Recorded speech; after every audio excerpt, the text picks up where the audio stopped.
le lundi 30 mars 2020, en rendant publics les résultats des délibérations de ses membres.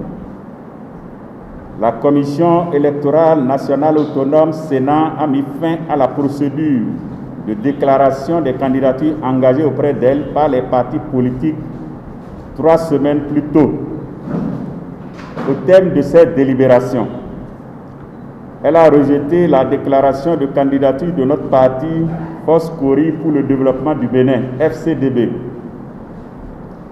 Mesdames et messieurs, cette décision a eu l'effet de tonnerre sur les militantes et les militants, les sympathisants et les responsables de notre jeune formation politique. Les nombreuses marques de compassion reçues par divers canaux de communication et sous différentes expressions en témoignent. Elle confirme la profonde déception que les amis et les membres de notre parti ont légitimement ressentie. Notre conviction inaltérable est qu'un grand et sérieux travail a été abattu par nos braves militantes et militants dans la collecte et le montage de notre dossier de candidature.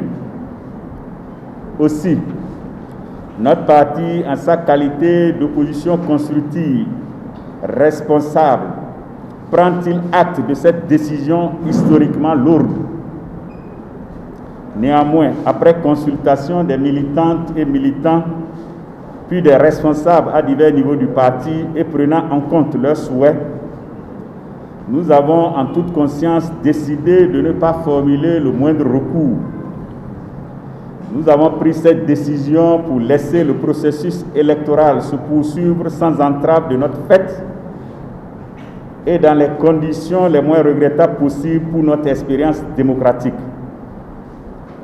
Nous voulons, quoique particulièrement difficile et éprouvante, que la mise en œuvre des réformes électorales et politiques se poursuive pour qu'à l'heure du bilan et de l'évaluation, notre parti apporte ses observations et propositions concrètes en vue de l'amélioration de la gouvernance politique pour la consolidation de la paix et de la cohésion sociale chez nous au Bénin.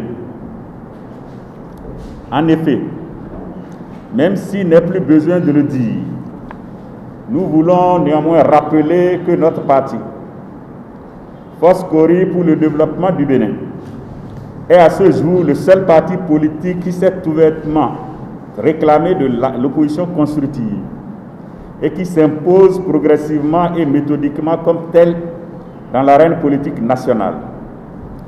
Ici et maintenant, nous réaffirmons solennellement ce choix politique et prenons l'engagement d'y rester courageusement fidèles à nos idéaux. Mesdames et messieurs, honorables invités, notre ligne politique de parti d'opposition constructive est très exigeante. Elle nous impose d'assurer, entre autres, la veille démocratique. Celle-ci consiste, pour la défense de la promotion du bien commun, à dénoncer et à proposer chaque fois et toutes les fois que cela est nécessaire. Nous continuerons à jouer ce rôle en toute liberté et en toute responsabilité, mais sans démagogie, dans le respect de l'autorité. Chaque fois que la situation le justifiera, nous dénoncerons ce qui, à nos yeux, peut faire problème au regard de l'intérêt général, sans nous abstenir d'annoncer ce qui conviendrait de faire pour le bien de tous et de chacun dans la cité. À cet effet, nous demandons de bien vouloir vous porter dans vos prières comme vous le faites déjà si bien.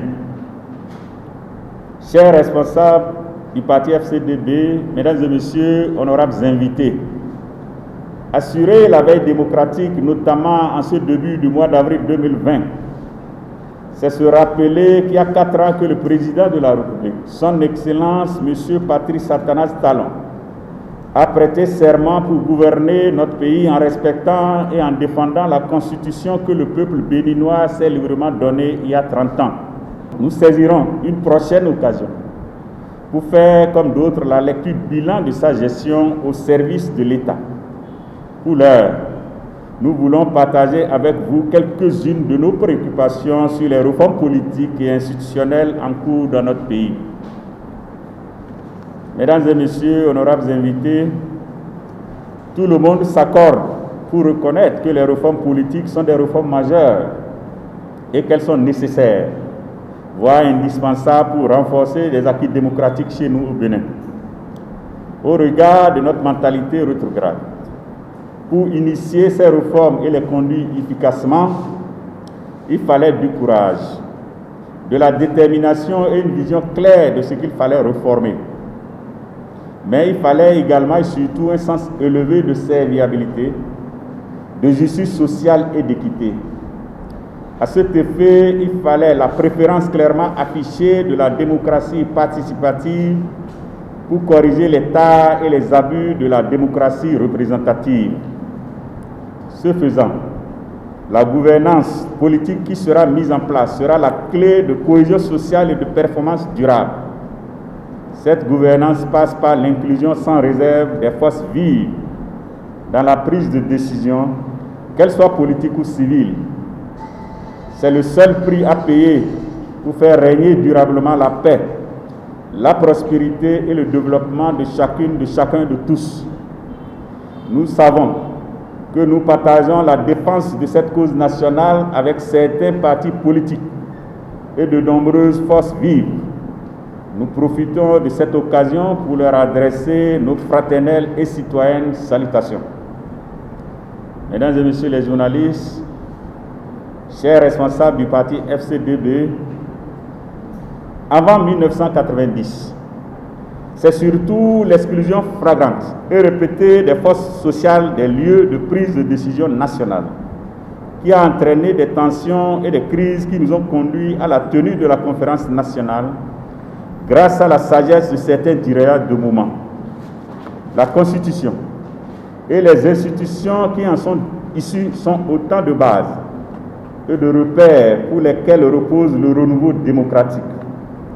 Elles n'étaient pas encore suffisamment solidifiées au point où leur remise en cause n'entraîne pas de sérieuses menaces et des déséquilibres dangereux.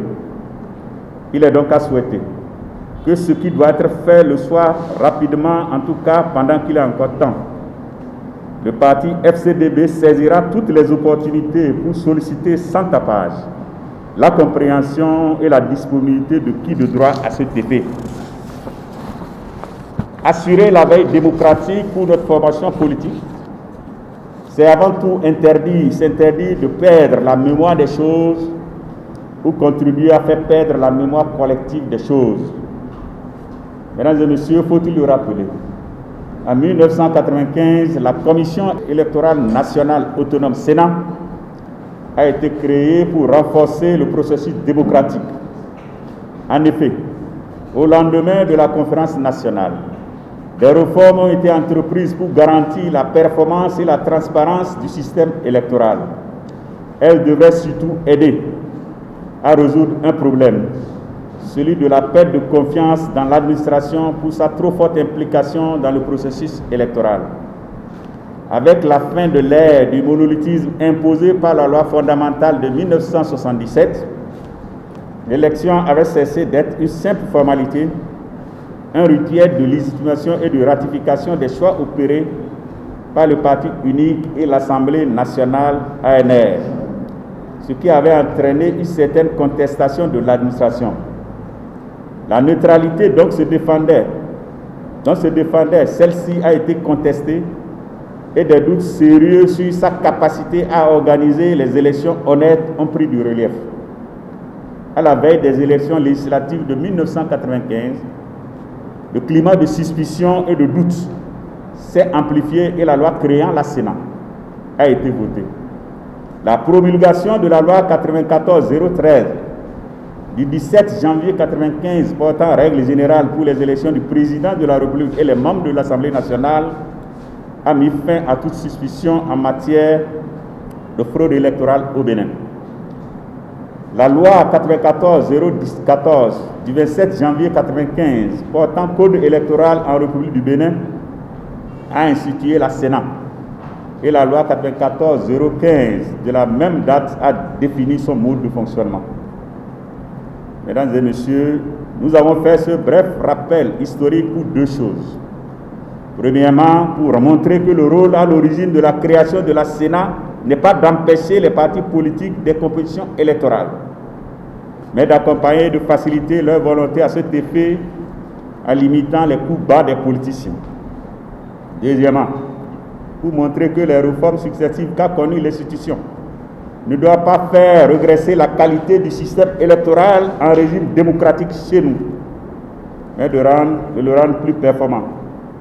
Aussi exprimons-nous le vif souhait que le lieu et les conditions d'une pause soient prochainement établis pour revisiter les réformes politiques et institutionnelles majeures qui se reposent sur la charpente de la société. Le chef d'État actuel a déjà donné la preuve de sa volonté à réformer notre société. Il faut maintenant le soutenir et l'aider à réussir cette délicate mission tout en gardant notre indépendance pour le développement du Bénin, comme l'indique si bien le sigle de notre parti. Chers responsables de FCDB, chers journalistes, honorables invités, le temps des déclarations de candidature est terminé. Notre parti politique, en sa qualité de parti d'opposition constructive, n'est pas retenu pour compétir. Mais comme on le dit, ce n'est pas la fin du monde. FCDB vient de donner la preuve qu'il est un parti politique responsable avec qui il faut désormais compter. Si les électeurs avaient eu accès à la liste de nos candidats, ils auraient constaté que beaucoup d'entre eux sont des potentiels gagnants capables de bien gérer des communes. Ce n'est que partie remise. Les nombreuses consultations que nous avons faites auprès des coordonnateurs des 77 communes de notre pays ont révélé l'extraordinaire maturité des militantes et militants, puis de divers responsables de notre parti. Il s'est dégagé de ces consultations au niveau national ce qui suit. Premièrement, que FCDB, en sa qualité de seul parti d'opposition constructive dans le pays, n'a d'accord politique ni même de coopération avec aucun autre parti au Bénin. Il est plutôt en compétition d'idées avec toutes les autres formations politiques de la place, avec ses propres objectifs, programmes et stratégies. Deuxièmement, que nous devrons assumer notre statut ponctuel de parti recalé et ne pas donner l'impression d'un groupuscule de gens en quête d'occupation. Troisièmement, que les élections communales, étant des élections de proximité, le bureau exécutif national, donc la direction au sommet du parti par Mawa, et après large concertation des responsables de nos 546 cellules d'arrondissement, déclare faire confiance à chaque coordonnateur communal avec ses camarades des arrondissements pour qu'ils déterminent ensemble et librement, en tenant compte des réalités locales, le comportement électoral qu'il convient sur la base de la recommandation essentielle suivante. Soutenir aveuglément, non, pas un parti politique, mais les femmes et les hommes en lice dans leur circonscription électorale, capables de relever les défis majeurs d'aujourd'hui et de demain dans leur localité, en donnant davantage respectivement au Bloc républicain BR et à l'Union progressiste UP en vue de saluer les efforts et de soutenir les résultats positifs palpables des 4 ans de gestion du pays par l'actuel président de la République, même si tout n'est pas encore rose. Mesdames et messieurs, honorables invités, le parti Foscori pour le développement du Bénin se félicite de la détermination de ses membres à soutenir les efforts des différents dirigeants pour que notre pays continue de vivre dans la paix et la quiétude, surtout en ce moment difficile de crise sanitaire due à la pandémie de Covid-19. Notre parti FCDB souhaite que les élections communales se déroulent dans les meilleures conditions possibles de sécurité sanitaire et sociale. FCDB invite toute la population au respect scrupuleux des consignes et recommandations des autorités gouvernementales en vue de contenir, donc de limiter la propagation du coronavirus chez nous pour bientôt son éradication définitive dans le monde entier. Je vous remercie.